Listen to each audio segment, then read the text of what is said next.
Hello, my Fireflies, and welcome back to the Cyan Firefly. It's me, Lyiat. And Azilie. And today we are back in the magical, wonderful, no, not superfluous. Supercalifragilisticexpialidocious. That works. Okay. That is actually a synonym for great, so it is in Webster's. You can look it up. Anyway, we are back in Neverwinter, in Faerun, in the Forgotten Realms, whatever you really want to call it. Yes. Okay. Now, this footage is not live. Unfortunately, the beta has long since finished, and all the footage I have is now archived footage. Archived. Shut up. I know what I was saying! Anyway. Okay, Ringo. And today we are please don't sue us. Anyway. And today we are talking about dungeons and their role in Neverwinter. Now, dungeons are actually a massive part of the game. They are pretty much what you're going to be seeing throughout the entire thing. There is a central hub world that you obviously have to go to get quests and that sort of thing, but pretty much everything you'll be experiencing in the game are instanced dungeons. Right, right. So every single little quest you go on, every place you explore that's not really the central hub is going to be its own little self-contained dungeon, usually with a quest associated with it. You are going to be completely alone unless you bring your own party members. Pretty straightforward. Yes. So it's not really that hard to understand. In fact, I think all the footage in here is going to be that type of quest, because I don't actually have any more footage of the 5-man dungeon that we did. No, so, yeah. Sorry for that, but oh well, what can you do? So, what exactly are contained in these dungeons, you might be asking? Well, there are some puzzle elements, there are some traps, and there are enemies. There are lots and lots of enemies. Luckily, they are mostly the minion kind of enemies, so you will be slaughtering and stomping back and forth over quite a few of them. Your companion can help you as well. So It's a good place to get the companion to start leveling up, doing some of these one-on-one dungeons. Very much so. One-on-one? No. Well, the one-person solo dungeons. Pardon me, my horrible vernacular for MMOs. I'm a scrub, I know. Leave me alone. Yes, but we all love you. Anyway, lies and slander.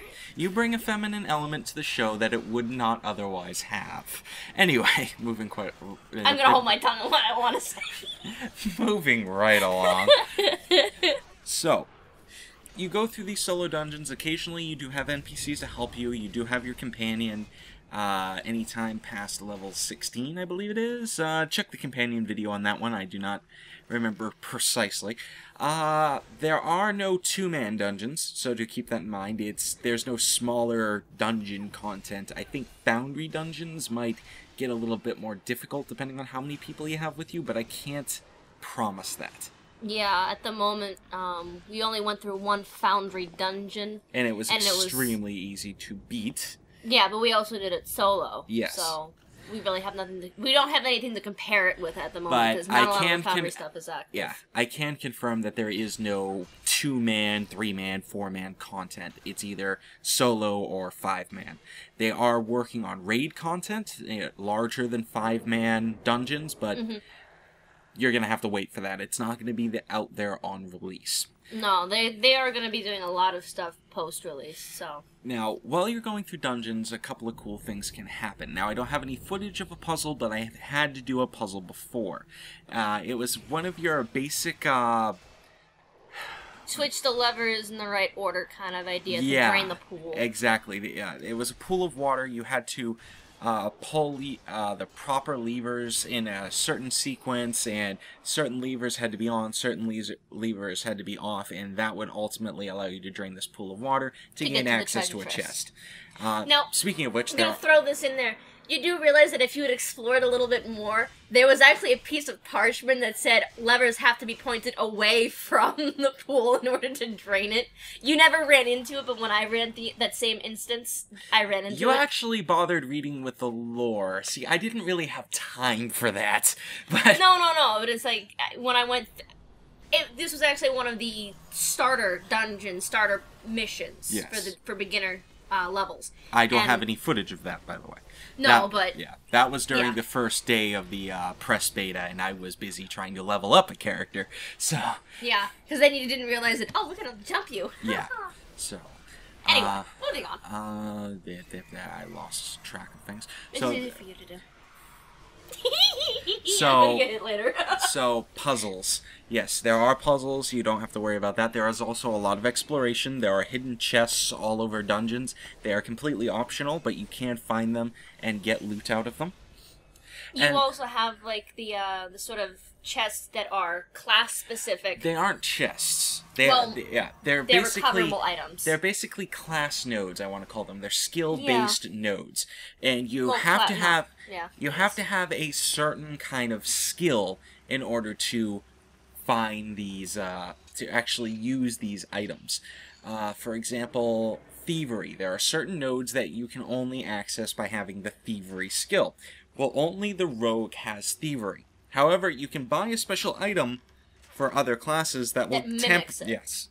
Like, I've run into a couple of instances where I found something requiring an arcane skill, and then I realized, oh, I have like this little pile of magic dust in my inventory. Throw that on, and it's active for like a minute. 3 minutes. 3 minutes, okay. Yes. And you can go around and find, okay, this is an arcane chest, I can open this one needs, like, druid or nature or whatever it is, Yes. like, oh, I can't touch that one. Speaking of which, yes, there is a nature skill, and it currently doesn't belong to any class, so that's pretty interesting. There is a lot of speculation as to where that might be going. Yeah. So, look forward to that. I'm hoping that they do put something to it, otherwise it's going to be one of those, you need to buy X. Yeah, but items it's like 12 copper. I know, but it's still I'd like to see There are items the that you sell for multiple silver, so it's really not that big of a deal. I know it's not that big of a deal, but I'd like to see some of these other classes come out that have these things available to them. So, I don't know how much footage we have, so I gotta speed things along here. Right. Two of the classes are rather interesting in the fact. Two of the skills that you have are rather interesting. The dungeoneering and the thievery skill. They allow you to see traps. No other skills actually permit you to do this. Right. So that means fighters can see traps and rogues can see classes. Rogues can also see traps. Thievery has the added benefit of allowing you to disarm traps. Right, right. So, while fighters can avoid them, thieves can actually deal with them. So, it's a very important role to actually make sure that you're looking around for traps and either avoiding them or letting the rogue deal with them. Or making sure that you have a thievery item on you and constantly keeping that buff on, is otherwise you could run into some fairly nasty traps, get poisoned, or bashed around while there are monsters on your face. So, be wary of that. I'm glad that they incorporated that, though, because that's really interesting, that only certain classes can actually see them while playing. Yes. I think that's a really, really cool feature. Now, moving on a little bit, there are some zones outside of the main hub area that are more open. There are multiple people on these maps, there are roving enemies that you can fight, and all that sort of thing. But really, these are an in-between area that is designed to ferry you to further dungeons, and it's also for setting. Right. Now,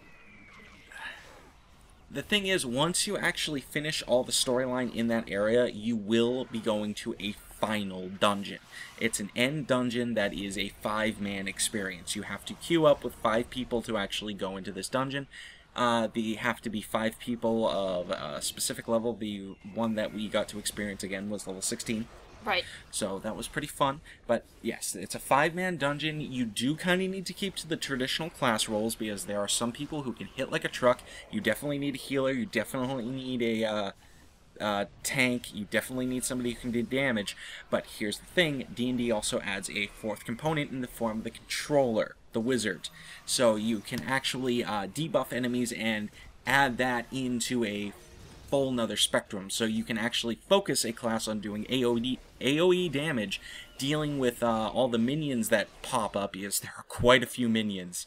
Trust me, there are much weaker mobs that are easily dealt with. They just spawn in. They just, like... Oh, yes. You're busy dealing with... Especially during the boss fights. Oh, yeah. You're busy dealing with the big guy who's, like, beating your face in, and then suddenly you get these little things crawling on your back, like, oh, crap! So I'm very much assuming that is what the wizard is primarily going to be for. He's going to be doing the big AoE damage that's going to be dealing with all these minions as they spawn. However, that's theory crafting. I am not a professional in theory crafting, and I don't entirely know what the wizard is going to do when he's finally released. I didn't get to put my hands on him because he was not in this beta. Hopefully we'll be able to give a more fine-tuned look on the next beta release. So. Or perhaps even the final beta. At least by the final beta, I do hope they have all the classes released. And hopefully all the races. Oh, God, yes.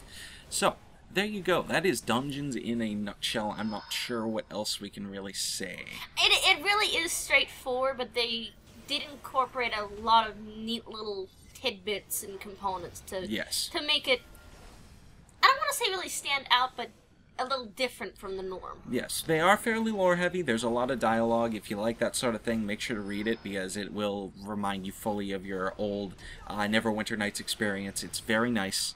I remember running through one dungeon where you could actually walk up to some tapestries and get like journal entries off of them. Yeah. So that was actually pretty neat. Yes, and if the main dungeons aren't storyline heavy enough for you, I guarantee there are going to be plenty of people making boundary quests that are going to fulfill all your RPing needs. So there you are. Yep, yep. Alright, so that's about all the time we have for Neverwinter today, folks. We will be making some class-specific videos in the short future, assuming that we can get everything together for them, but I do have an idea in mind. But, for now, this has been Lyiat and Azilie with the Cyan Firefly, and we will catch you all next time. Stay frosty, guys. See you later, Fireflies.